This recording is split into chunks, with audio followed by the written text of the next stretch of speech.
당신, 어떻게 그 곡을 알고 있나요? 정우진 회장의 목소리가 떨렸다. 깊은 밤 피아노를 치는 낯선 남자. 그가 연주하는 곡은 수진이 28년 전 단 한 번도 세상에 공개하지 않았던 자작곡이었다. 할머니가 불러주신 자장가예요. 정원사 강민준의 대답에 회장의 심장이 멎었다.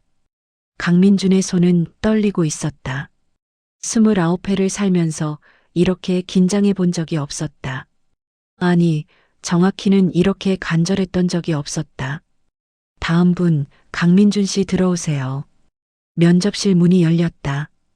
민준은 깊게 숨을 들이마시고 일어섰다. 대기실에 앉아있던 다른 지원자들의 시선이 따가웠다. 모두 깔끔한 정장 차림이었다. 명품 시계를 찬 사람도 있었고 해외 대학 졸업장을 들고 온 사람도 있었다. 그들 사이에서 민준의 남대문 시장표 작업복은 너무나 초라했다. 괜찮아. 나한테도 기회는 있을 거야. 민준은 작업복의 먼지를 털어내며 면접실로 걸어 들어갔다. 면접관은 3명이었다.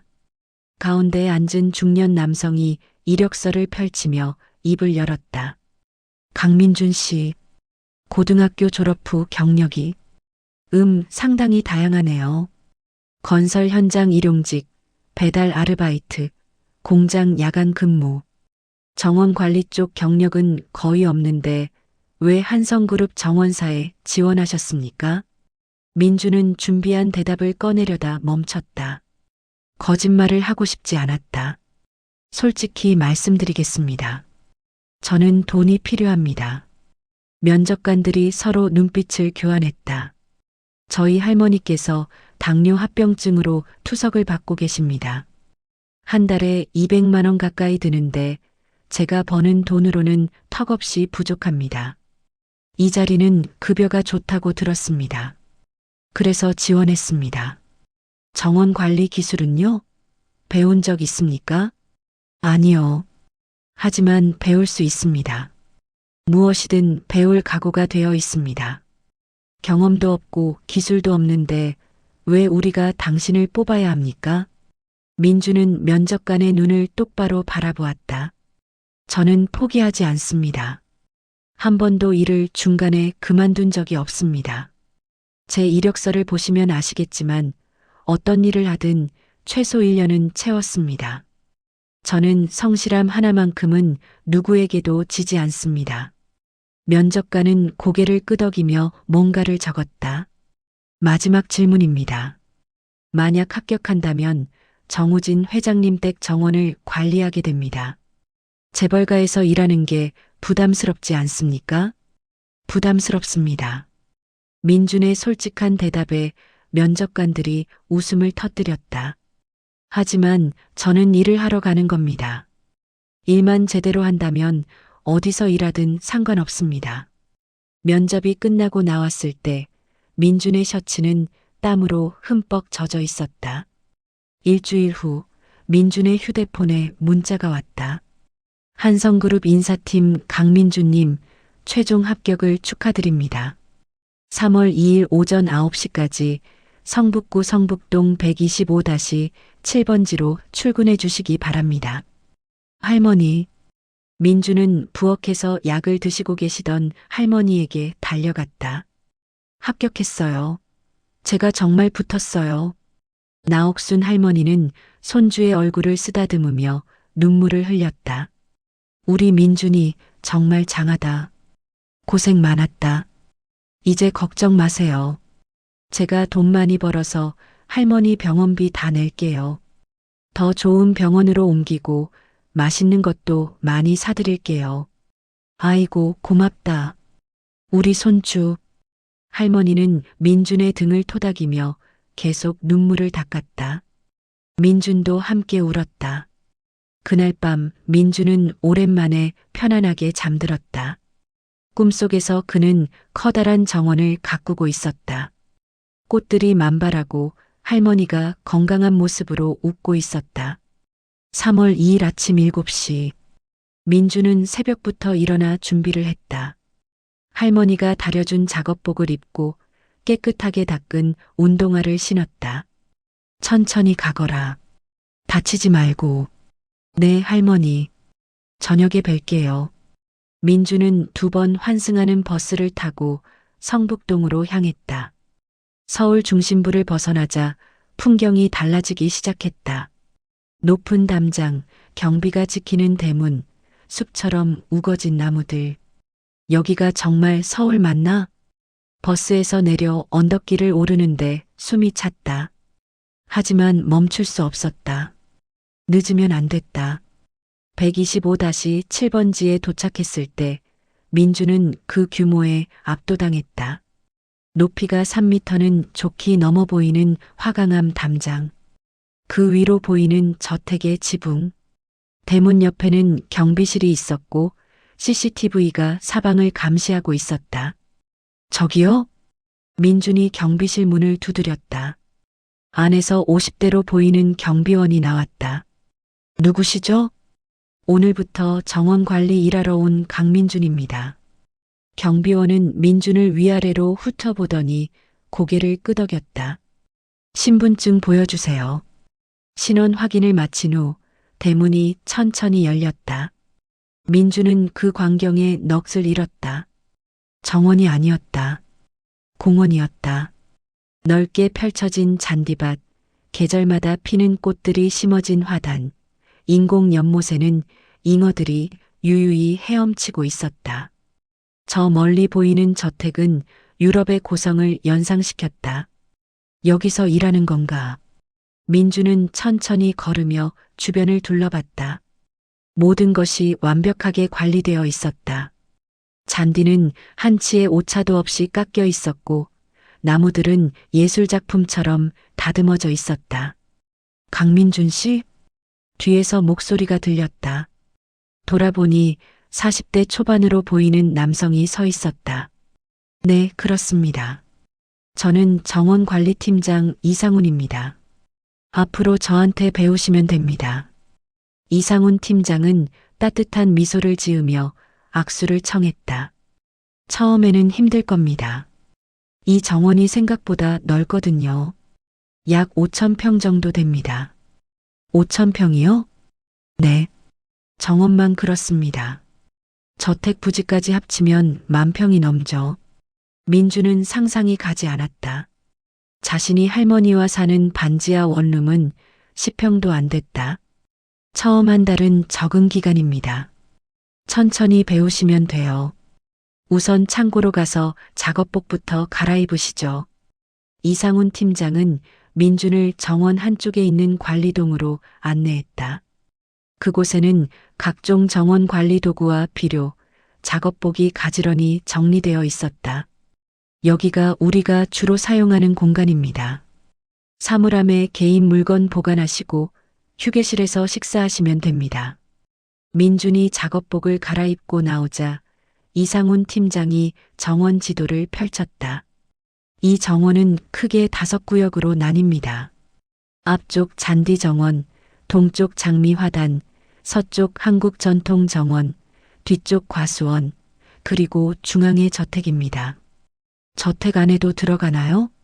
아니요. 저택 내부는 가정부들이 관리합니다. 우리는 외부만 담당해요. 특히 조심해야 할 곳이 있습니다. 이상훈 팀장이 지도에서 한 곳을 가리켰다. 저택 2층에 있는 음악실입니다. 그곳에는 회장님께서 아끼시는 피아노가 있어요. 절대 근처에 가지 마세요. 청소도 특별히 허가받은 가정부만 합니다. 피아노요? 네. 돌아가신 회장 부인께서 쓰시던 거라고 하더군요. 회장님께서 27년째 그대로 보관하고 계십니다. 민주는 고개를 끄덕였다. 하지만 가슴 한편이 이상하게 두근거렸다. 피아노라는 단어가 어린 시절의 어떤 기억을 건드린 것 같았다. 첫 출근 일주일은 정신없이 지나갔다. 민주는 새벽 6시에 출근해서 저녁 7시에 퇴근했다. 잔디를 깎고 나뭇잎을 쓸고 화단에 물을 주고 해충을 제거했다. 몸은 힘들었지만 마음은 가벼웠다. 첫 월급을 받는 날 민주는 할머니 병원비를 내고 남은 돈으로 할머니가 좋아하시는 호박죽을 사들고 집으로 돌아왔다. 할머니, 저 왔어요. 아이고, 우리 손주. 어서 와라. 밥 먹었니? 아직요. 할머니랑 같이 먹으려고요. 민주는 호박죽을 데우고 할머니와 마주 앉았다. 할머니, 그 집 정말 대단해요. 정원이 공원만 해요. 저택도 엄청 크고요. 그래, 우리 손주가 거기서 일하다니 기특하다. 근데 신기한 게 있어요. 민주는 숟가락을 내려놓고 말했다. 저택에 피아노가 있대요. 아주 귀한 피아노래요. 돌아가신 회장 부인 거였다는데. 할머니의 손이 잠깐 멈췄다. 피아노? 네. 왜 그러세요? 아니다. 아무것도 아니야. 할머니는 고개를 저으며 다시 죽을 뜨기 시작했다. 하지만 민주는 할머니의 표정이 굳어진 것을 놓치지 않았다. 할머니, 혹시 피아노 칠 줄 아세요? 옛날에 조금 쳤었지. 정말요? 어떻게요? 궁금한 게 많구나. 밥이나 먹어라. 할머니는 더 이상 대답하지 않았다. 민주는 더 묻지 않았다. 할머니에게는 말하고 싶지 않은 과거가 있다는 걸 알고 있었다. 그날 밤 민주는 이상한 꿈을 꿨다. 검은 피아노 앞에 누군가 앉아 있었다. 얼굴은 보이지 않았지만 그 사람의 손가락이 건반 위를 춤추듯 움직였다. 아름다운 선율이 흘러나왔다. 슬프면서도 따뜻한, 어디선가 들어본 듯한 멜로디였다. 민주는 그 소리에 이끌려 피아노 쪽으로 다가갔다. 하지만 가까이 갈수록 연주자는 멀어졌다. 기다려요. 누구세요? 민준이 소리쳤지만 대답은 없었다. 피아노 소리만 점점 커졌다. 그리고 갑자기 모든 것이 멈췄다. 민주는 땀을 흘리며 깨어났다. 심장이 빠르게 뛰고 있었다. 대체 무슨 꿈이었지? 하지만 그 선율은 여전히 귓가에 맴돌고 있었다. 민준이 일한 지 한 달이 지났다. 이제 정원의 구조도 파악했고 각 식물들의 이름과 특성도 어느 정도 알게 됐다. 이상훈 팀장은 민준의 빠른 적응에 만족스러워했다. 민준 씨, 정말 열심히 하시네요. 한 달 만에 이 정도면 대단한 겁니다. 감사합니다, 팀장님. 오늘은 좀 특별한 일을 맡기겠습니다. 이상훈 팀장이 저택 쪽을 가리켰다. 저택 1층, 테라스 화분들을 정리해야 합니다. 보통은 가정부들이 하는데 오늘은 사람이 부족해서 우리가 해야 할 것 같아요. 저택 안으로 들어가는 건가요? 테라스까지만입니다. 실내로는 들어가지 마세요. 민주는 화분 관리 도구를 들고 저택으로 향했다. 가까이서 보니 저택은 더욱 웅장했다. 3층 건물의 벽돌 외장, 큰 유리창들. 테라스에는 12개의 대형 화분이 놓여 있었다.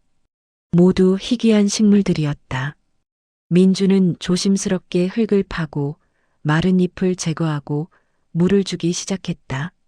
작업을 하다 보니 자연스럽게 저택 내부가 보였다. 넓은 거실, 고급 가구들, 그림들. 그리고 그곳에서 민주는 그것을 봤다. 거실 한가운데 햇빛을 받으며 서 있는 검은 그랜드 피아노. 민준의 손이 멈췄다.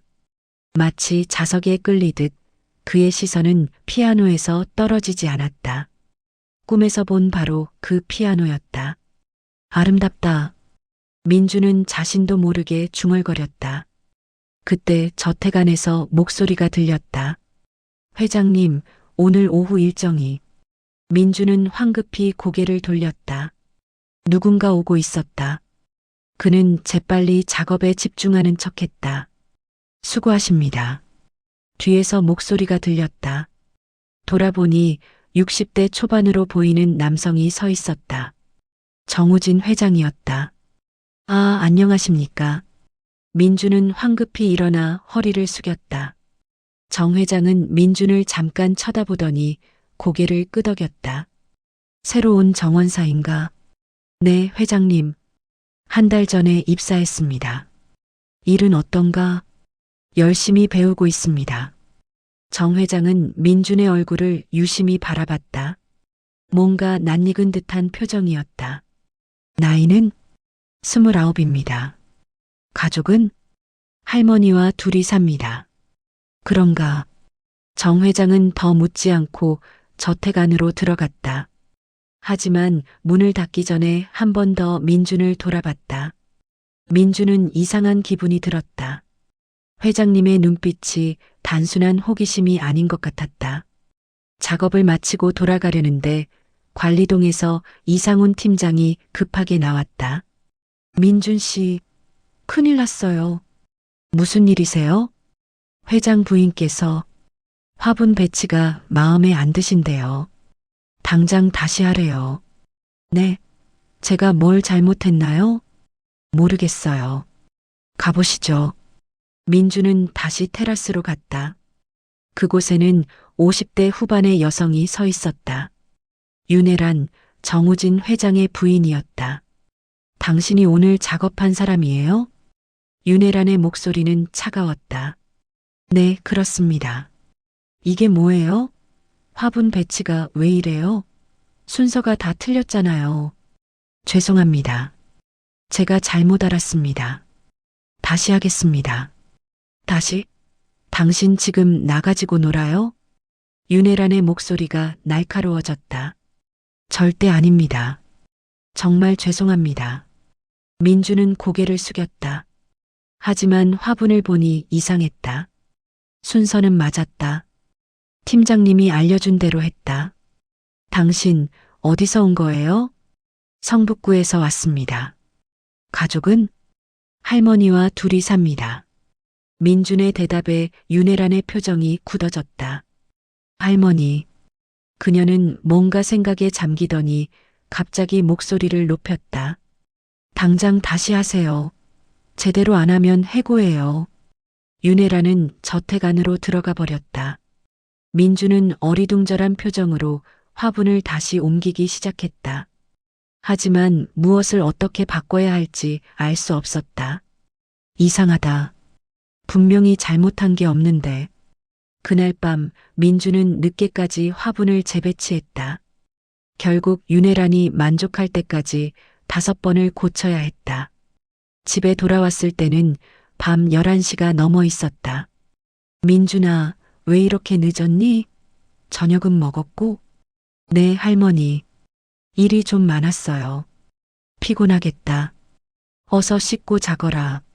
민주는 샤워를 하고 침대에 누웠다. 하지만 잠이 오지 않았다. 윤혜란의 눈빛이 계속 떠올랐다. 그 눈빛에는 분노보다 두려움이 더 많이 담겨 있었다.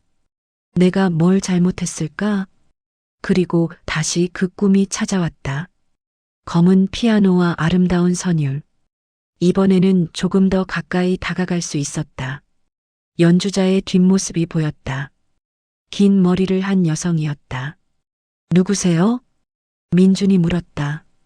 하지만 여전히 대답은 없었다. 연주가 끝나고 여성이 천천히 돌아섰다. 그 순간 민준은 깨어났다. 얼굴을 보지 못했다. 하지만 이상하게 가슴이 뛰었다. 그 사람을 알 것 같은 느낌이 들었다. 5월의 어느 날 저택에 큰 행사가 있었다. 정우진 회장의 생일 파티였다. 민준 씨, 오늘은 특별히 조심해야 합니다. 손님들이 정원을 산책하실 거예요. 실수하면 안 됩니다. 이상훈 팀장의 말에 민준은 긴장했다. 아침부터 정원을 완벽하게 정리했다. 한 잎의 낙엽도 허용하지 않았다. 꽃들도 다시 한번 확인했다. 오후가 되자 손님들이 도착하기 시작했다. 고급 자동차들이 줄지어 들어왔다. 정장을 입은 남성들, 화려한 드레스를 입은 여성들. 민주는 관리동에서 지켜보고 있었다. 저 사람들이 다 누구예요? 재벌, 정치인, 유명 인사들이죠. 저기 보이는 분이 국회의원이고 저분은 대기업 회장님입니다. 민주는 입이 떡 벌어졌다. TV에서나 보던 사람들이 눈앞에 있었다.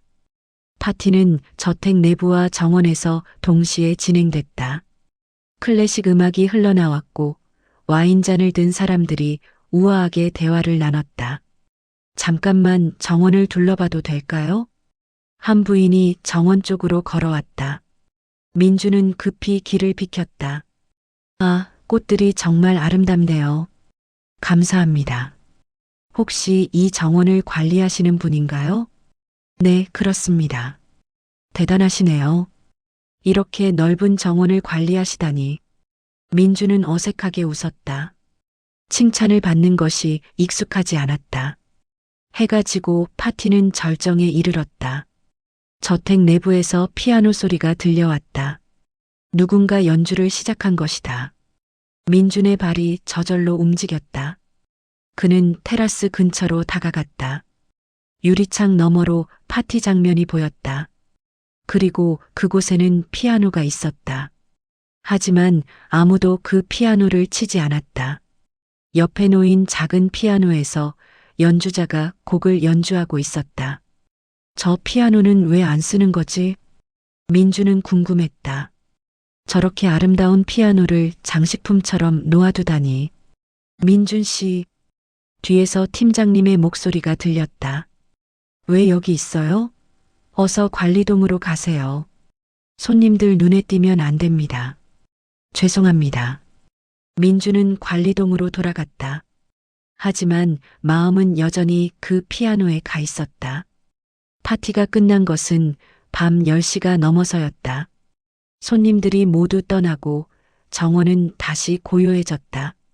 민주는 정리 작업을 하며 흘린 와인과 떨어진 꽃잎들을 치웠다.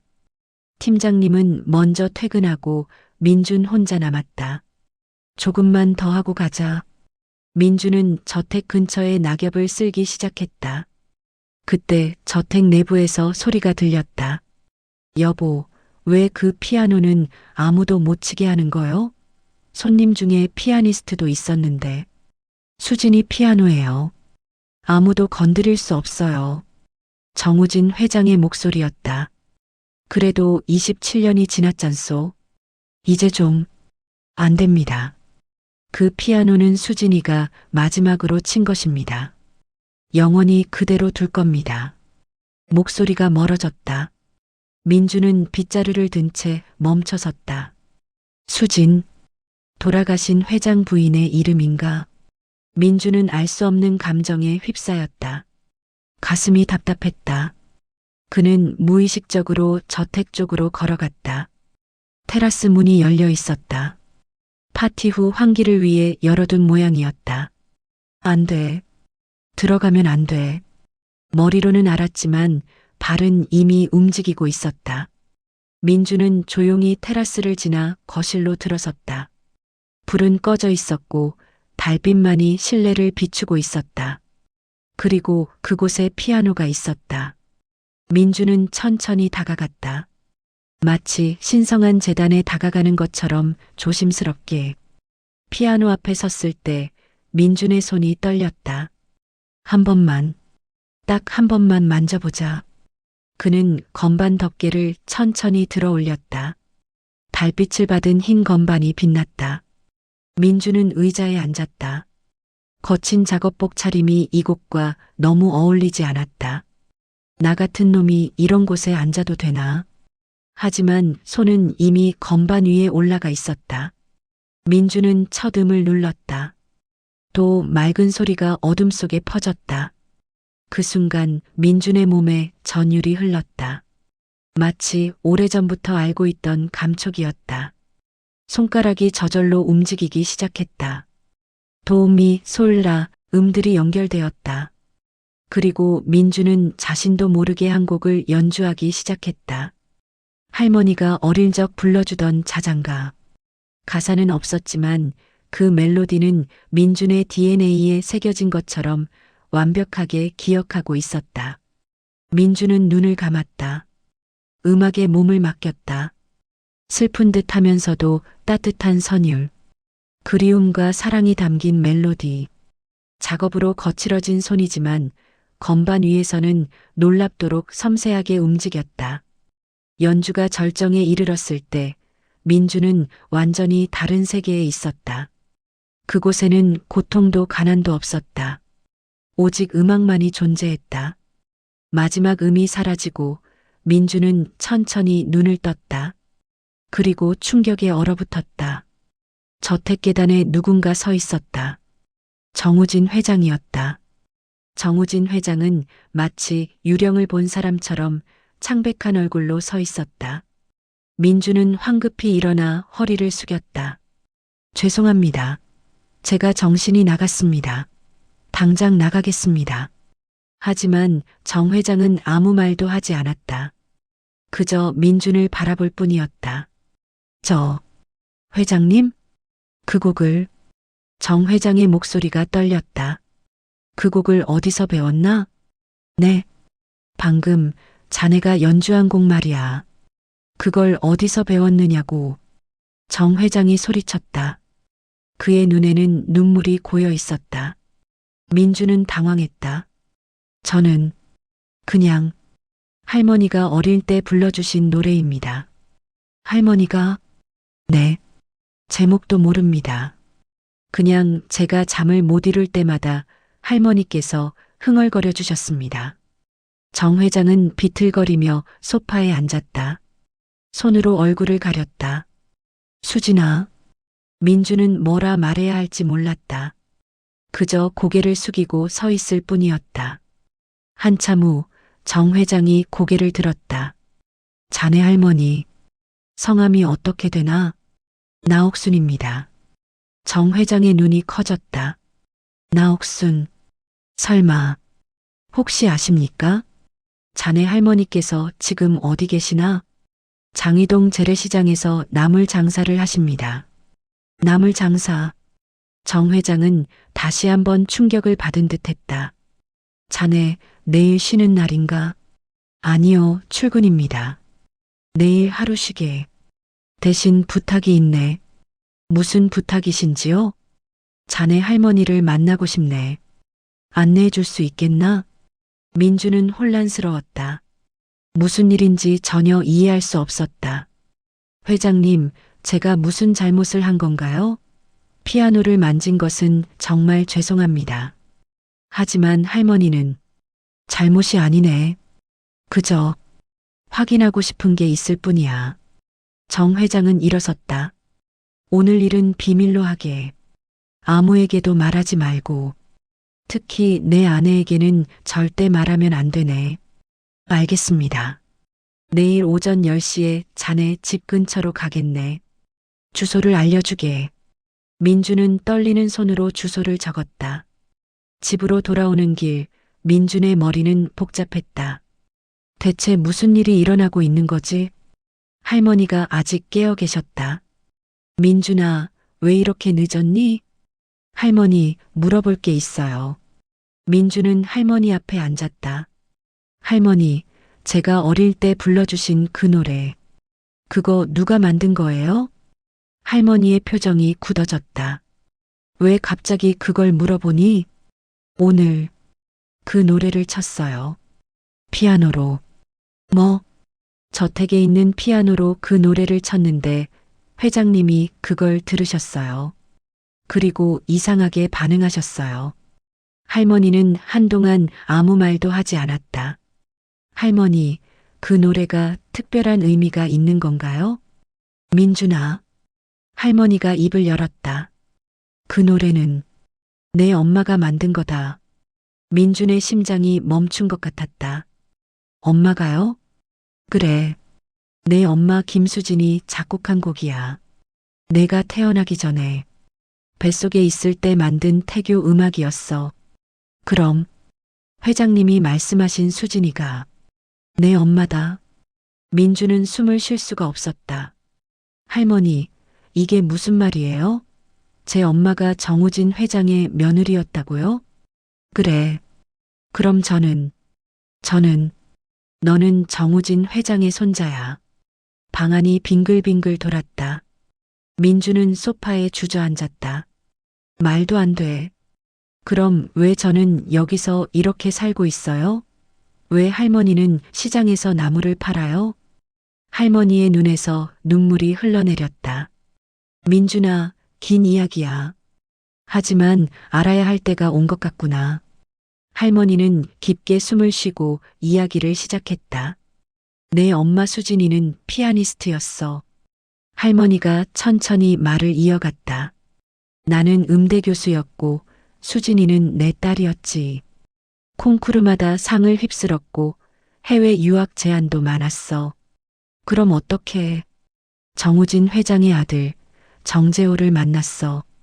그때 재호는 30살이었고 아버지 회사에서 일하던 젊은 후계자였지. 둘은 사랑에 빠졌고 결혼했어. 할머니는 잠시 말을 멈췄다. 결혼 초반은 행복했어. 재호는 수진이를 사랑했고 수진이도 그를 사랑했어. 정우진 회장님도 며느리를 아꼈지. 그리고 곧 임신 소식이 들렸어. 쌍둥이였어. 쌍둥이요? 그래. 너와 내 형 준호. 민주는 귀를 의심했다. 저한테 형이 있다고요? 있었어. 아니, 지금도 있어. 할머니의 목소리가 떨렸다. 문제는 시어머니 윤혜란이었어. 그 여자는 수진이를 싫어했어. 수진이가 평범한 집안 출신이라는 이유로. 그래서요? 쌍둥이를 낳던 날. 출산은 순조로웠어. 두 아들 모두 건강했지. 하지만 그날 밤 끔찍한 일이 일어났어. 할머니는 울음을 참지 못했다. 교통사고였어. 재호가 병원에서 집으로 돌아가던 길에 트럭과 충돌했어. 그 자리에서 아버지가, 그래, 내 아버지 정재호는 그날 밤 세상을 떠났어. 민준의 눈에서도 눈물이 흘렀다. 그리고 그 충격으로 내 엄마 수진이도 산후 회복 중이던 몸이 버티지 못했어. 사흘 후에 세상을 떠났어. 할머니의 목소리가 차갑게 변했다. 그날 밤 윤혜란이 나를 찾아왔어. 비가 억수같이 쏟아지는 밤이었지. 그래서 뭐라고 했는데요? 쌍둥이 중 하나만 데려가겠다. 나머지 하나는 당신이 키워라. 이 집안에 평민의 피가 섞인 아이를 둘이나 둘 수는 없다고 했어. 그게 무슨... 나는 반대했어. 하지만 소용없었어. 그 여자는 힘이 있었어. 돈도 권력도. 그 여자가 협박했어. 만약 거부하면 두 아이 모두 고아원으로 보낼 것이라고. 할머니는 주먹을 쥐었다. 나는 선택해야 했어. 둘 다 잃으니 하나라도 지키는 게 낫다고 생각했어. 그래서 너를 데리고 나왔어. 형은요? 준호는 그 집에 남았어. 정우진 회장님은 아무것도 몰랐어. 윤혜란이 모든 걸 숨겼거든. 그 여자는 시아버지인 남편에게 거짓말을 했어. 쌍둥이 중 하나가 죽었다고. 그리고 나도 슬픔을 이기지 못해 병으로 죽었다고. 할머니까지요? 그래. 윤혜란은 가짜 장례식까지 치렀어. 정우진 회장님은 아들과 며느리, 손자 하나, 그리고 사돈까지 잃었다고 믿었어. 민주는 분노로 온몸이 떨렸다. 그럼 왜 회장님한테 말씀하지 않으셨어요? 진실을 알리지 않으셨어요?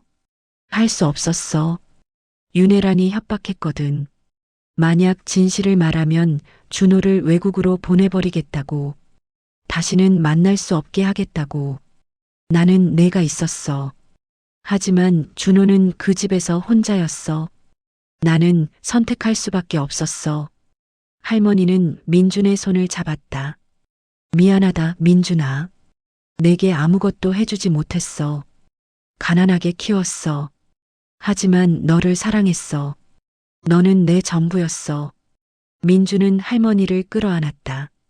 아니에요, 할머니. 할머니는 제게 모든 걸 주셨어요. 사랑도 삶도. 둘은 한참을 울었다.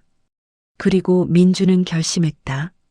할머니, 내일 정우진 회장님이 오세요. 만나실 거죠? 할머니는 고개를 끄덕였다. 그래. 이제 진실을 밝힐 때가 됐어. 다음 날 아침 10시. 민준과 할머니는 집 앞 골목에서 기다리고 있었다. 검은색 세단 한 대가 천천히 다가왔다. 차에서 정우진 회장이 내렸다. 정 회장과 할머니는 27년 만에 서로를 마주했다. 사돈댁, 회장님, 정 회장의 눈에서 눈물이 흘렀다. 살아계셨군요. 정말 살아계셨군요. 죄송합니다. 오랫동안 숨어 살았습니다. 아니요. 제가 죄송합니다. 정 회장은 할머니 앞에서 깊게 허리를 숙였다. 제가 무능해서 제 며느리가 어떤 고생을 했는지도 사돈댁께서 어떻게 지내셨는지도 모르고 살았습니다. 용서해 주십시오. 할머니는 정 회장의 손을 잡았다. 회장님도 피해자이십니다. 진짜 아기는 따로 있습니다. 셋은 근처 조용한 카페로 자리를 옮겼다. 할머니가 먼저 물었다. 준호는, 형은 어떻습니까? 건강하게 잘 자랐습니다. 회장님 댁에서 귀하게 자랐겠지요. 정 회장은 복잡한 표정을 지었다. 그 아이도 피아노를 배웠습니다. 하지만 재능은 없었습니다. 아무래도 윤회란 밑에서 자라서인지 음악보다는 사업 쪽에 관심이 많더군요. 수진이의 재능은 민준이한테 갔나 봅니다. 할머니가 민준을 바라보았다. 어제 연주를 들었습니다. 수진이가 살아 돌아온 줄 알았습니다. 정 회장은 민준을 보며 말했다. 자네가 내 손자였구나. 내 할아버지. 할아버지라고 불러주니 좋구나. 정 회장의 눈에 다시 눈물이 고였다. 미안하다. 오랫동안 찾지 못해서, 내 옆에 있어주지 못해서 할아버지 잘못이 아니에요. 셋은 오랫동안 이야기를 나눴다. 27년간의 공백을 메우기 위해 정 회장이 말했다. 이제 진실을 밝혀야 합니다. 민준이를 집으로 데려가야 합니다. 하지만 윤혜란이 가만히 있겠습니까? 할머니가 걱정스럽게 물었다. 증거가 필요합니다. DNA 검사를 하겠습니다. 정 회장은 민준을 보았다. 괜찮겠나? 네, 할아버지. 무엇이든 하겠습니다. 좋아. 하지만 비밀리에 진행해야 합니다. 혜란이가 알면 방해할 것입니다. 정 회장은 비서에게 전화를 걸었다. 최 실장, 내가 믿을 수 있는 검사기관을 찾아주게. 절대 비밀이 보장되어야 하네. 검사는 그날 오후에 진행됐다.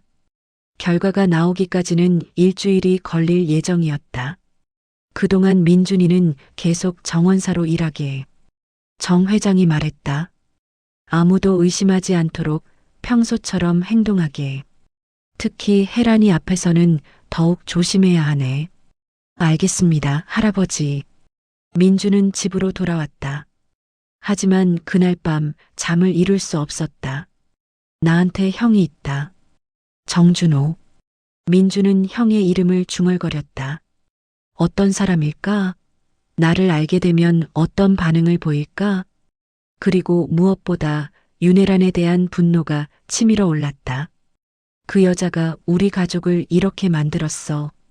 엄마 아빠를 잃고 할머니와 할아버지를 헤어지게 했어. 절대 용서할 수 없어. 민주는 주먹을 꽉 쥐었다. 다음 주 민주는 다시 저택으로 출근했다. 모든 것이 평소와 같았다. 하지만 민준의 시선은 자꾸 저택 내부로 향했다. 저 안에 형이 있다.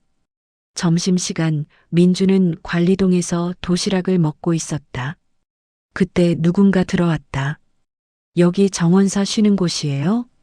돌아보니 20대 후반의 남성이 서 있었다. 깔끔한 차림에 자신감 넘치는 태도. 민주는 직감적으로 알았다.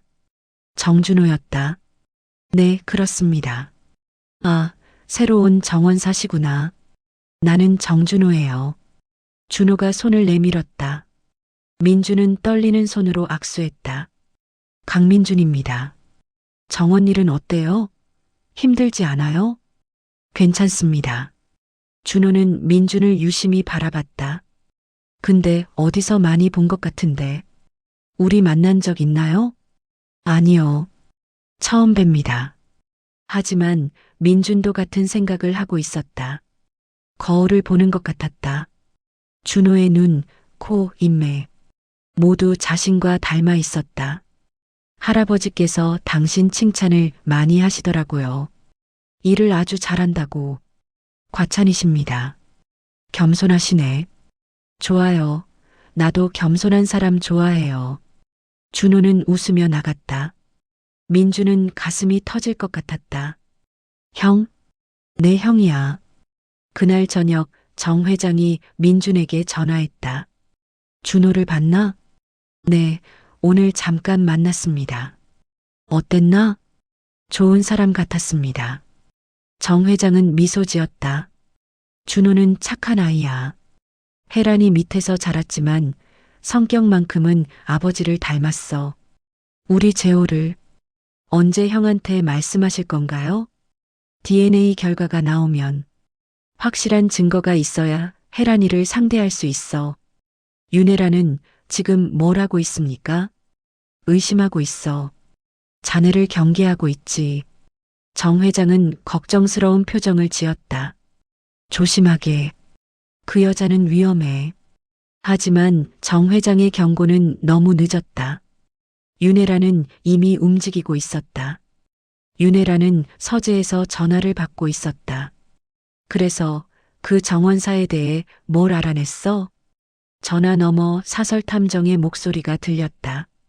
강민준, 29세. 나옥순이라는 할머니와 장위동에서 거주하고 있습니다. 경제적으로 어렵고. 나옥순? 윤혜란의 얼굴이 굳었다. 그 이름 확실해? 네, 확실합니다. 나이는 68세입니다. 윤혜란은 전화를 끊고 창밖을 바라봤다. 나옥순. 설마 그 나옥순은 아니겠지? 죽었다고 확인했는데. 하지만 불안감은 커져만 갔다. 그녀는 다시 전화를 걸었다. 여보세요, 김 과장? 나야.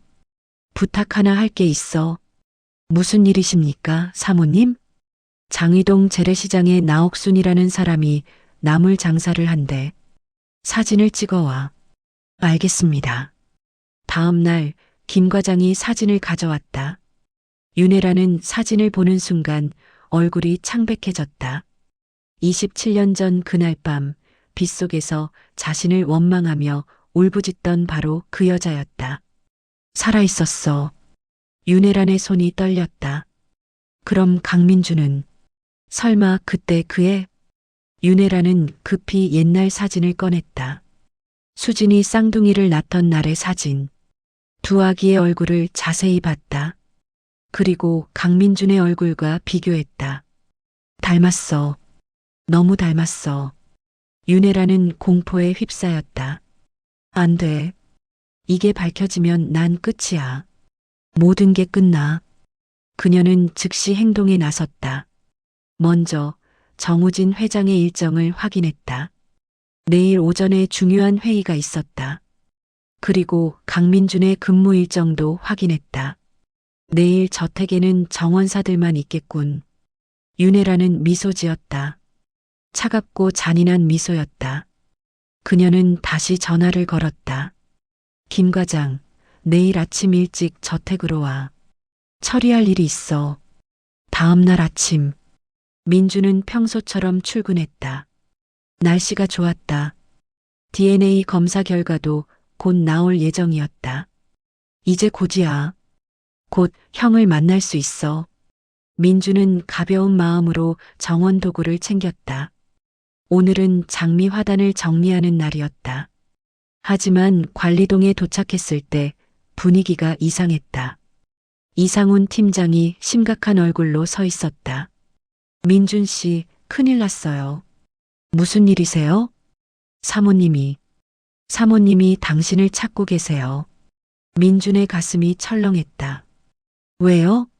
모르겠어요. 하지만 엄청 화가 나신 것 같아요. 어서 가보세요. 민준은 저택으로 향했다. 다리가 떨렸다. 현관 앞에는 윤혜란이 서 있었다. 그리고 옆에는 경비원 2명이 함께 있었다. 강민준 씨? 윤혜란의 목소리는 얼음처럼 차가웠다. 네, 사모님. 당신 며칠 전 저택 안에 무단으로 들어왔죠? 민주는 말문이 막혔다. 그건 CCTV에 다 찍혔어요. 밤 11시경에 테라스를 통해 거실로 들어갔죠. 그리고 피아노를 쳤어요. CCTV. 깜빡했다. 죄송합니다. 제가 잘못했습니다. 잘못했다고요? 무단 침입에 귀중품 무단 사용에. 이건 범죄예요. 윤혜란이 소리쳤다. 당장 경찰에 신고하겠어요. 당신 같은 도둑은 감옥에 가야 해요. 잠깐. 뒤에서 목소리가 들렸다. 정우진 회장이 서둘러 나왔다. 여보, 무슨 일이요? 여보, 이 사람이 밤에 우리 집에 몰래 들어와서 수진이 피아노를 쳤어요. 정 회장은 윤혜란과 민준을 번갈아 보았다. 그게 내가 허락했소. 뭐라고요? 민준 씨가 피아노를 칠 줄 안다기에 한번 연주를 들어보고 싶었소. 윤혜란은 믿을 수 없다는 표정을 지었다. 여보, 정신이 있으세요? 그 피아노는 수진이 피아노잖아요. 아무나 못 만지게 하신 분이 누구예요? 나도 알고 있소. 하지만 정 회장은 민준을 바라보았다. 이 청년의 연주는 특별했소. 마치 수진이가 연주하는 것 같았소. 윤혜란의 얼굴이 일그러졌다. 말도 안 돼요. 이건 배신이에요. 여보, 싫어요. 이 사람 당장 해고시키세요. 아니면 나는 이 집에서 나가겠어요. 윤혜란은 저택 안으로 뛰어들어가 버렸다. 정 회장은 한숨을 쉬었다. 미안하네, 민준. 내가 더 조심했어야 했는데. 아니요, 할아버지. 제가 경솔했습니다. 일단 오늘은 집에 가서 쉬게. 내가 혜란이를 설득해 보겠네. 민준은 고개를 숙이고 저택을 나섰다. 하지만 대문을 나서자마자 누군가 그를 가로막았다. 윤혜란이 보낸 남자들이었다. 강민준 씨죠? 누구십니까? 사모님께서 전화라고 하셨습니다. 할머니를 조심하라고. 민준의 피가 거꾸로 솟았다. 무슨 소리예요? 장위동 재래시장, 나옥순 씨. 연세도 많으신데 사고라도 나시면 큰일이겠죠. 당신들이 감히. 민준이 달려들려고 하자 남자들이 그를 붙잡았다. 진정하세요. 우리는 경고만 하러 온 겁니다. 앞으로 조용히 지내세요. 그럼 할머니도 안전하실 겁니다. 남자들은 가버렸다. 민준은 주저앉았다.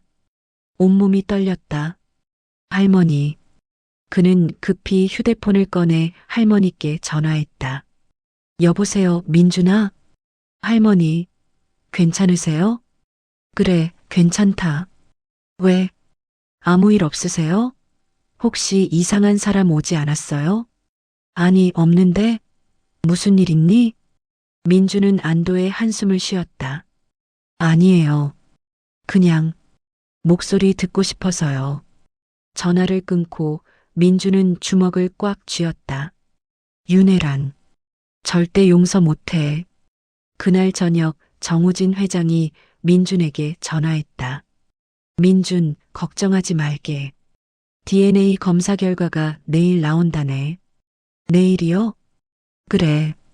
그럼 모든 게 밝혀질 거야. 그때까지만 참아주게. 할아버지, 윤혜란이 할머니를 위협했어요. 전화 너머로 정 회장의 무거운 한숨이 들렸다. 그 여자가 미안하네. 내가 경호원을 보내겠네. 할머니를 보호하도록. 감사합니다.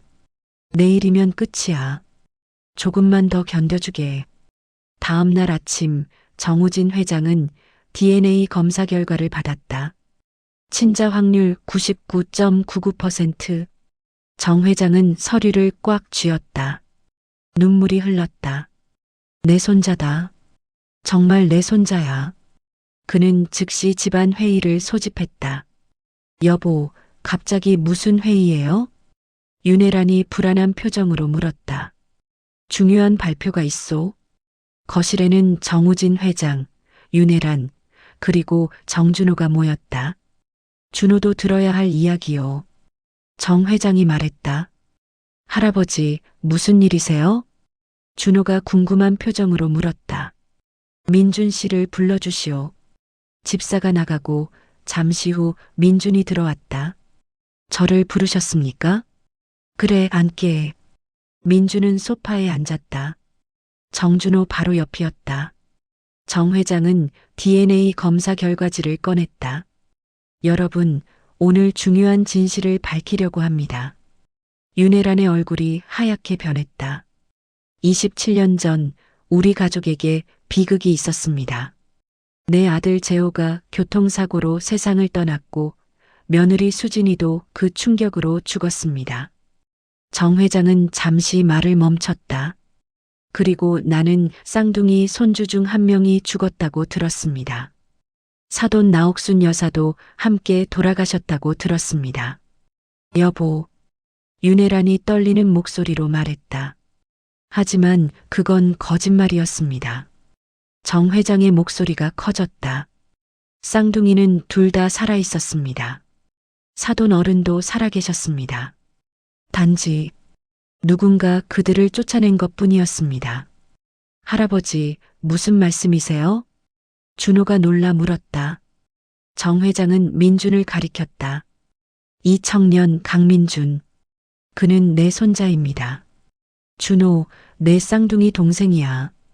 거실이 순식간에 얼어붙었다. 뭐라고요? 준호가 민준을 바라봤다. 민준도 준호를 바라봤다.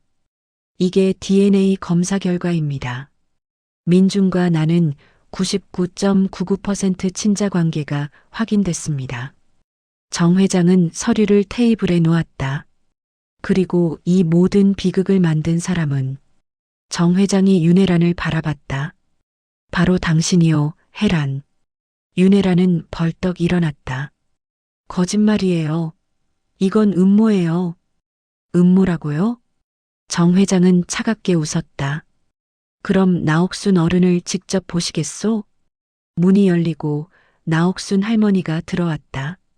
윤혜란은 유령을 본 것처럼 뒷걸음질 쳤다. 당신 죽었잖아. 죽은 척했을 뿐이에요. 할머니가 차갑게 말했다. 27년 전 그날 밤 당신이 한 짓을 기억하세요? 쌍둥이를 갈라놓고 나를 죽은 사람 취급하고. 닥쳐요. 닥치라고요. 윤혜란이 비명을 질렀다. 저건 필요한 일이었어요. 평민의 피가 섞인 아이들을 둘이나 둘 순 없었어요. 준호는 충격에 빠져 말을 잃었다. 할머니, 당신이 그런 짓을. 준호야, 이해해. 이건 다 우리 집안을 위한. 집안을 위해? 준호가 소리쳤다. 형제를 갈라놓는 게 집안을 위한 거예요? 외할머니를 쫓아내는 게 집안을 위한 거예요? 준호는 민준을 바라봤다. 당신이 내 동생이에요? 민준은 고개를 끄덕였다. 형? 그 한마디에 준호의 눈에서 눈물이 흘렀다. 미안해. 정말 미안해. 나는 몰랐어. 진짜 몰랐어. 형 잘못 아니에요. 두 형제는 서로를 끌어안았다. 27년 만의 재회였다. 윤혜란은 무너져 내렸다. 안 돼. 이럴 순 없어. 정 회장이 냉정하게 말했다. 혜란, 당신은 오늘부로 이 집에서 나가시오. 이혼 서류는 변호사가 전달할 것이오. 여보, 제발. 그리고 경찰에 신고하겠소. 유기죄, 협박죄, 사문서 위조죄로. 안 돼요. 안 된다고요. 윤혜란은 바닥에 엎드려 빌었다. 하지만 아무도 그녀를 쳐다보지 않았다. 경비원들이 들어와 윤혜란을 끌어냈다. 그녀의 비명소리가 멀어지고 거실에는 침묵이 흘렀다. 정 회장이 먼저 말을 꺼냈다. 준호, 민준. 이제부터 우리는 진짜 가족이야. 두 형제는 고개를 끄덕였다. 할머니가 다가와 두 손주를 끌어안았다. 고생했다. 너희 둘 다 고생 많았어. 그날 밤 네 사람은 오랫동안 이야기를 나눴다. 27년의 공백을 메우기 위해 3개월이 지났다. 민주는 이제 정식으로 정우진 회장의 손자로 인정받았다. 호적에도 이름이 올랐다. 정민준. 하지만 민주는 여전히 정원 일을 했다. 왜 굳이 정원 일을 계속해요? 준호가 물었다.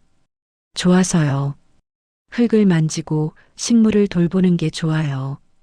이상한 동생이네. 준호는 웃으며 말했다. 형은요? 뭐 하고 싶어요? 나는 음악을 하고 싶어요. 음악이요? 네. 엄마가 피아니스트였잖아요.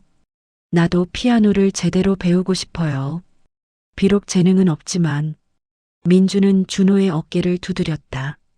재능보다 중요한 건 마음이에요. 형은 할 수 있어요.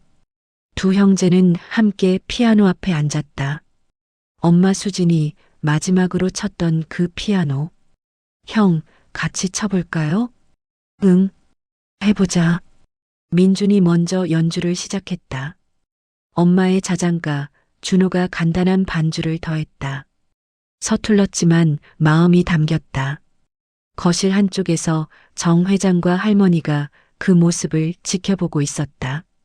저 아이들 참 보기 좋네요. 할머니가 웃으며 말했다. 그러게요. 수진이도 저 위에서 기뻐하고 있을 겁니다. 정 회장도 미소 지었다. 그날 저녁 정 회장이 가족회의를 소집했다. 여러분, 발표할 게 있습니다. 모두가 정 회장을 바라봤다. 나는 이제 회사에서 은퇴하려고 합니다. 할아버지, 준호가 놀라 외쳤다. 나이도 많고 이제 가족과 시간을 보내고 싶소. 회사는 준호가 물려받게. 하지만 저는 아직. 너는 이제 30이야. 충분히 할 수 있어. 그리고 정 회장은 민준을 보았다. 민준, 너는 어떻게 하고 싶니? 저는 지금처럼 살고 싶어요. 정원을 돌보고 할머니와 함께 살고 싶어요. 할머니는 이제 이 집에서 사셔야지. 정 회장이 할머니를 보았다.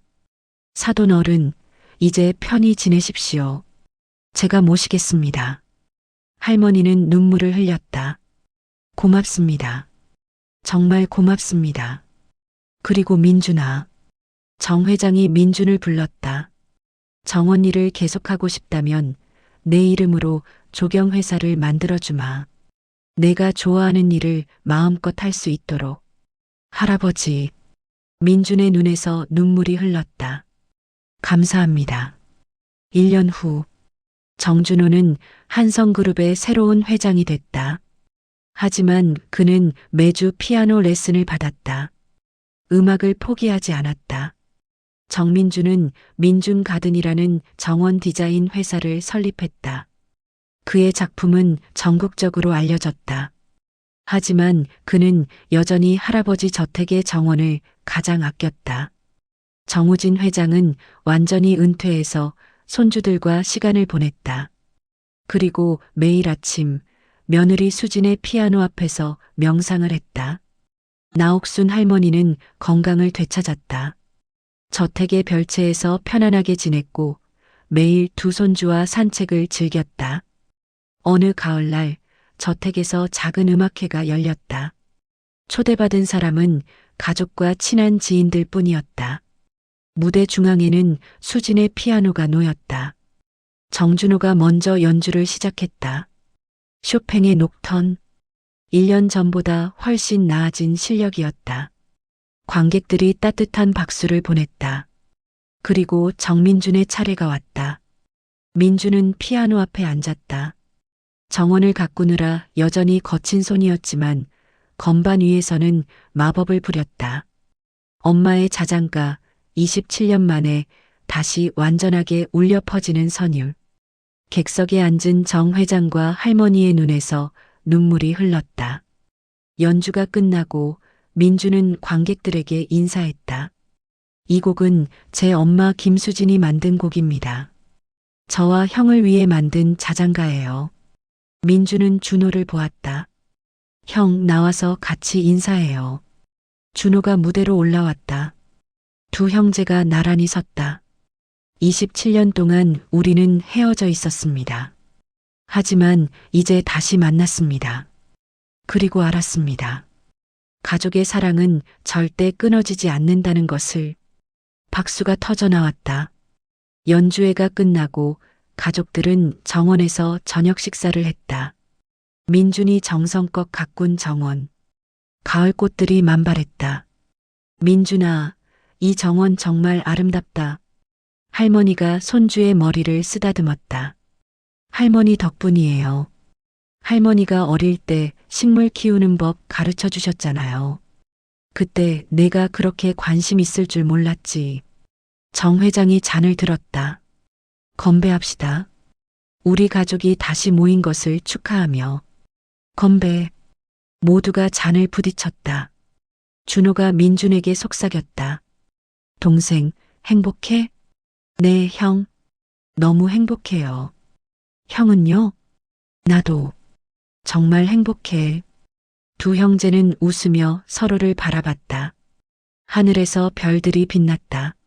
마치 수진과 재호가 그들을 축복하는 것 같았다.